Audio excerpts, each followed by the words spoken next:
Hello, it's Willie from the Ozarks, and we're ready for our February the 1st lesson in A Course in Miracles workbook for students. We've made a lot of progress, already been a month in our studies, and we're learning a lot about cause and effect.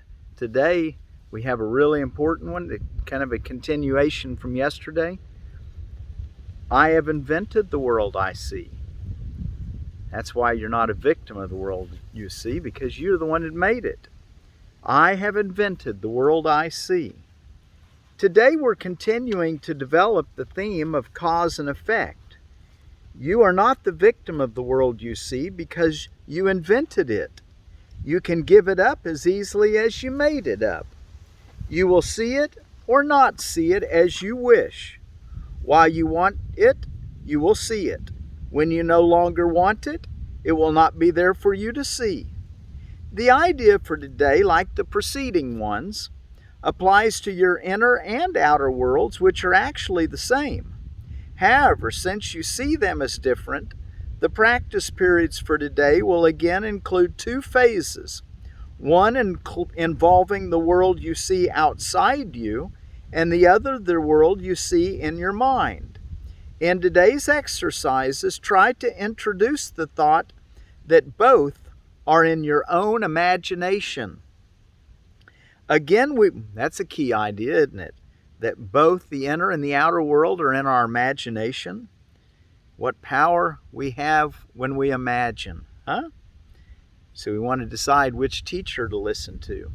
The teacher that knows nothing but makes a lot of noise saying it does, or the quiet one that speaks for truth, the Holy Spirit. Again, we will begin the practice periods for the morning and evening by repeating the idea for today 2 or 3 times while looking around at the world you see outside yourself. Then close your eyes and look around your inner world. Try to treat them both as equally as possible.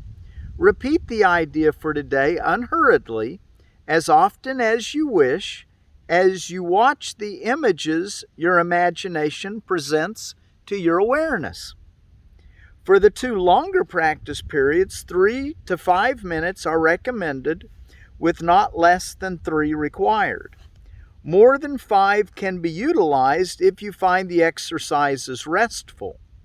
To facilitate this, select a time when few distractions are anticipated and when you yourself feel reasonably ready. Okay, so 3 to 5 minutes, and if you feel it really well, you can do it longer, he says. But we want to have how many today? The 2 longer practice periods. 3 to 5 minutes are recommended, with not less than 3 required. More than 5 can be utilized if you find the exercises restful, 5 minutes or more. To facilitate this, select a time when few distractions are anticipated and when you yourself feel reasonably ready. These exercises are also to be continued during the day as often as possible. The shorter applications consist of repeating the idea slowly as you survey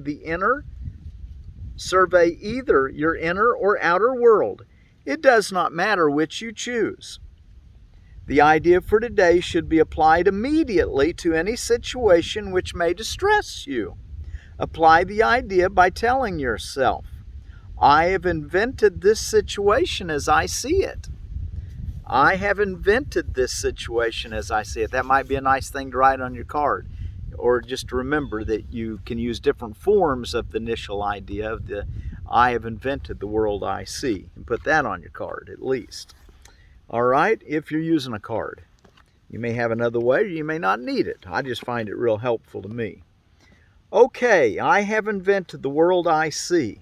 Let's go take a look back in, we're going to finish chapter 10, some highlight notes on it. And you know, there's really no end. The best way to get this is just to read it repeatedly. But I do want to bring your attention to a few things that I think are very important to keep in mind. In paragraph 59, this is under chapter 10, God and the Ego, section 7, Experience and Perception. It is impossible not to believe what you see, but it is equally impossible to see what you do not believe. Perceptions are built up on the basis of experience, and experience leads to belief. It is not until beliefs are fixed that perceptions stabilize. In effect, then, what you believe you do see. That is what I meant when I said, "Blessed are ye who have not seen and still believe." For those who believe in the resurrection will see it. The resurrection is the complete triumph of Christ over the ego, not by attack, but by transcendence. So the resurrection is the complete triumph of Christ over the ego, not by attack, but by transcendence. We're not going to fight for freedom, we're just going to side with it. All right, John, he made a quote there of what he had talked to Thomas when he spoke to him. That was out of John 20 and verse 29.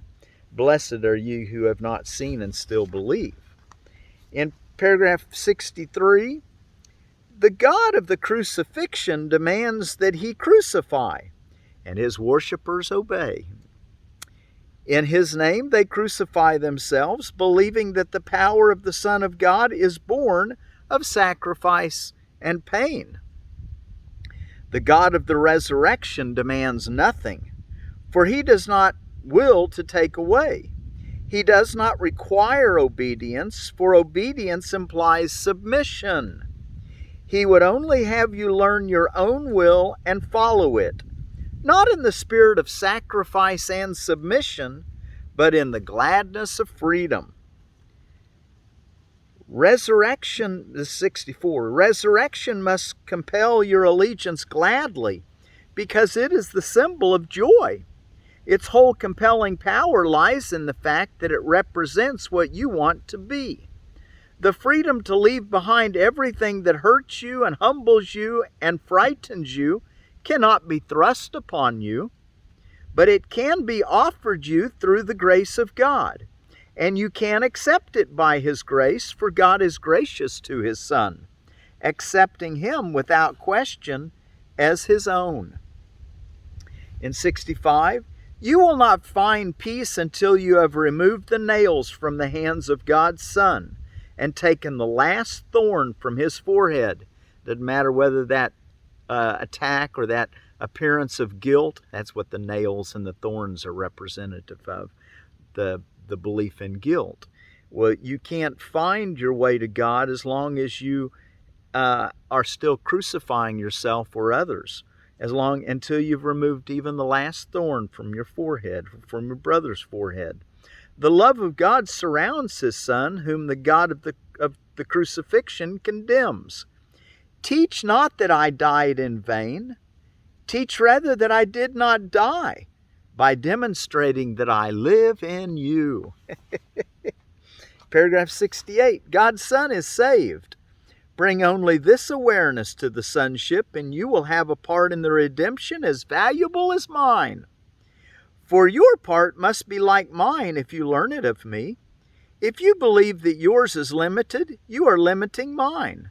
There is no order of difficulty in miracles, because all of God's sons are of equal value, and their equality is their oneness. The whole power of God is in every part of him, and nothing contradictory to his will is neither great or small. What does not exist has no size and no measure. To God all things are possible, and to Christ it is given to be like the Father. And that's, of course, he's quoting out of Matthew 19, verse 26, when he says, to God all things are possible. The next section, section 8, the problem and the answer. Paragraph 70, every loving thought that the Son of God ever had is eternal. Those which his mind perceived in this world are the world's only reality. They are still perceptions because he still believes that he is separate. Yet they are eternal because they are loving. And being loving, they are like the Father and therefore cannot die. The real world can actually be perceived. All that is necessary is a willingness to perceive nothing else. Want to see the real world, perceive it, and then don't perceive anything other than innocence in every perception. And you'll soon be there, or you will be there when you really do that. Paragraph 73 and 4, the real world is all that the Holy Spirit has saved for you out of what you have made. And to perceive only this is salvation, because it is the recognition that reality is only what is true. This is a very simple course. Perhaps you do not feel that a course which, in the end, teaches nothing more than that only reality is true is necessary. So that's what we're learning, that what the course teaches is that nothing real can be threatened, nothing unreal exists. Herein lies the peace of God. Well, he says this is a very simple course. Perhaps you do not feel that a course which, in the end, teaches nothing more that only reality is true is even necessary. But do you believe it? Paragraph 75, the end of the world is not its destruction, but its translation into heaven. The reinterpretation of the world is the transfer of all perception to knowledge. The Bible tells you to become as little children. One place it says that is in Matthew 18, 3 and 4. Little children recognize that they do not understand what they perceive, and so they ask what it means. Do not make the mistake of believing that you understand what you perceive, for its meaning is lost to you. Yet the Holy Spirit has saved its meaning for you, and if you will let Him interpret it for you, He will restore what you have thrown away. As long as you think you know its meaning, you will see no need to ask it of Him. You do not know the meaning of anything you perceive. Not one thought you hold is wholly true. The recognition of this is your firm beginning. Brings us back to lesson 1. Nothing I see means anything. Perceptions are learned, and you are not without a teacher. Yet your willingness to learn of Him depends on your willingness to question everything you have learned of yourself. For you who have learned amiss should not be your own teachers. That was in 76, now in 77 and 8 and 9. Let me just read a little here to you. You made the problem which God has answered. Ask yourselves, therefore, but one simple question. Do I want the problem, or do I want the answer? Decide for the answer, and you will have it, for you will see it as it is, and it is yours already. You complain that this course is not sufficiently specific for you to understand it and use it. Yet it has been very specific, and you have not done what it specifically advocates. Have you been doing your lessons the way that it specifically advocates? If not, go through it again next year. Maybe the first year you just want to kind of get an idea of what it's all talking about. Most people, I think, take a couple, maybe 3 or 4 years to really do 1 year specifically what he's trying to tell us to do. This is not a course in the play of ideas, but in their practical application. Nothing could be more specific than to be told very clearly that if you ask, you will receive. The Holy Spirit will answer. Yet only by asking will you learn that nothing that is of God demands anything of you. God gives, He does not take. In paragraph 82, you have believed that to ask for guidance of the Holy Spirit is to ask for deprivation. Little children of God, you do not understand your Father. You believe in a world that takes, because you believe that you can get by taking. And by that perception, you have lost sight of the real world. So let's begin to doubt that we can receive anything by taking. We want to get by giving. The way that it works in the kingdom of heaven and can work here in the real world. Paragraph 84. Do not be deceived in your brother and see only his loving thoughts as his reality. For by denying that his mind is split, you will heal yours. 85. In the real world there is no sickness, for there is no separation and no division. Only loving thoughts are recognized. And because no one is without your help, the help of God goes with you everywhere. As you become willing to accept this help by asking for it, you will give it because you want it. Nothing will be beyond your power, your healing power, because nothing will be denied your simple request. Do not accept this is 86, do not accept your brother's variable perception of himself, for his split mind is yours, and you will not accept your healing without his. For you share the real world as you share heaven, and his healing is yours. To love yourself is to heal yourself, and you cannot perceive part of you as sick and achieve your own goal. Brother, we heal together as we live together and love together. And as I've said several times, we're all in this together. We got to see ourselves in each other. That what you want to see healed in your brother is what you want to see healed in yourself. Paragraph 88 and 9, and this will finish our chapter. Children perceive terrifying ghosts and monsters and dragons, and they are terrified. Yet if they ask someone they trust for the real meaning of what they perceive, and are willing to let their interpretations go in favor of reality, their fears go with them. When a child is helped to translate his ghost into a curtain, his monster into a shadow, and his dragon into a dream, he is no longer afraid and laughs happily at his own fear. You, my children, are afraid of your brothers and of your father and of yourselves, but you are merely deceived in them. Ask what they are of the teacher of reality. His answer, Ask what they are of the teacher of reality, and hearing his answer, you too will laugh at your fears and replace them with peace. For fear lies not in reality, but in the minds of children who do not understand reality. It is only their lack of understanding which frightens them. And when they learn to perceive truly, they are not afraid. Okay, isn't that beautiful? So we want to be like little children and understand that we don't know so that we have motive to ask for help so we can understand all things. All right, and we're ready for number 26 in the Manual for Teachers. Can God be reached directly? Before I read that, let me read you I'm really excited about this particular berry. I just found out about it this is in the Baker's Creek catalog. And so you can get this one this year if you want.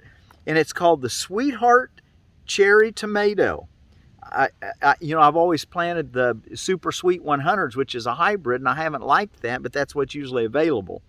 Well, I'm excited to know there's another sweet cherry tomato that is really prolific, and it's an heirloom. And it's called the Sweetheart Cherry Tomato. Also looks like it's known as the Sweetheart Berry, sweet berry tomato. Anyway, Sweetheart Cherry Tomato, the sugar sweet, crunchy, and so delicious. This cherry tomato is simply packed with sweetness and a rich berry-like flavor. It is quite crisp, and the fruit can keep long on the vine, making it extra high in sugar. Sweetheart berry is a wildly productive little snacking tomato, great for greenhouse and outdoor production. This was an outstanding tomato in our trials for flavor and yield, and the strong vines produced heavy yields of tomatoes longer than any other variety we have tried. Extra long trusses are smothered in red cherry-sized fruit that resists cracking. Allow the fruit to ripen on the vine to a deep red for the sweet, very sweetest flavor, or pick earlier if you like it a bit more tangy. Either way, it is superb. It proved productive and flavorful even in our cool winter greenhouses. with only 42 Fahrenheit degrees at night. These little strawberry-shaped jewels are a staff favorite. So that's one I hope to be growing in the greenhouse or a south window next year. Maybe even get something started this year, but probably won't make it this year to be productive. But we'll get it started early and get it out, huh? All right, that's your sweetheart cherry tomato. Can God be reached directly? God indeed can be reached directly, for there is no distance between him and his Son. His awareness is in everyone's memory, and his word is written on everyone's heart. Yet this awareness and this memory can arise across the threshold of the unconscious only where all barriers to truth have been removed. In how many is this the case? Here then is the role of God's teachers. They too have not attained the necessary understanding as yet, but they have joined with others. This is what sets them apart from the world, and it is this that enables others to leave the world with them. Alone, they are nothing, but in their joining is the power of God. There are those who have reached God directly, retaining no trace of worldly limits and remembering their own identity perfectly. Let's read that again. There are those who have reached God directly, retaining no trace of worldly limits and remembering their own identity perfectly. These might be called the teachers of teachers, because although they are no longer visible, their image can yet be called upon. And they will appear when and where it is helpful for them to do so. To those to whom such appearances would be frightening, they give their ideas. No one can call on them in vain, nor is there anyone of whom they are unaware. All needs are known to them, and all mistakes are recognized and overlooked by them. The time will come when this is understood, and meanwhile they give all their gifts to the teachers of God, who look to them for help, asking all things in their name and in no other. I expect Jesus would be considered a teacher of teachers, wouldn't you say? Paragraph 3, and many others. I expect Babaji, who's the Kriya Yoga founder, and many others, many others. Sometimes a teacher of God may have a brief experience of direct union with God. In this world, it is almost impossible that this endure. It can perhaps be won after much devotion and dedication, and then be maintained for most of the time on earth.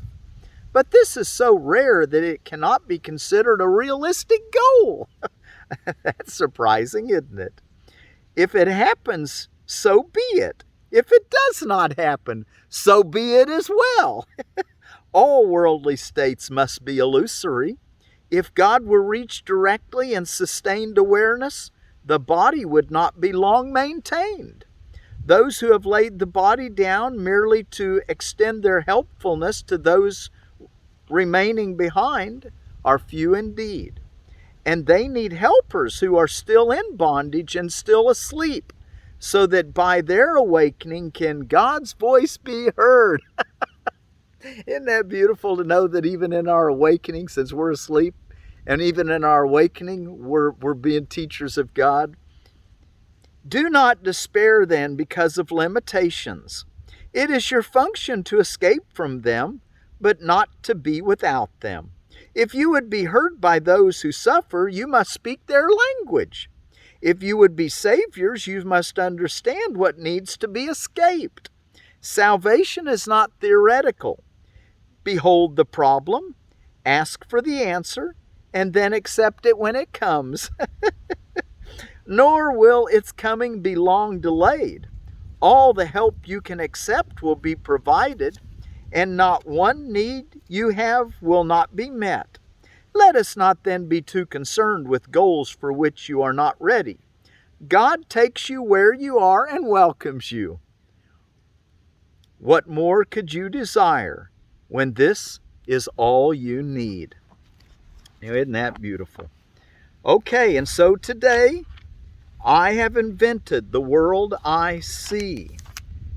And if you have a specific problem comes up, tell yourself, I have invented this situation as I see it.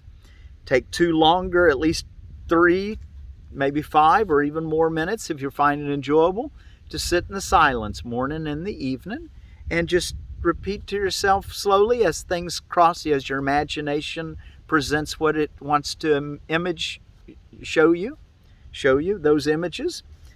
Say, I've invented the world I see. And then go on to the next image. And then do some of these with your eyes open, looking around you and saying, I've invented that juniper, as they say it, I've invented that juniper. I've invented it as I see it. Or if I've invented whatever the situation that comes up that causes some distress. But be sure to do that throughout the day. All right, and until tomorrow, I have invented the world I see. Thank you all very much for joining me. I have invented the world I see.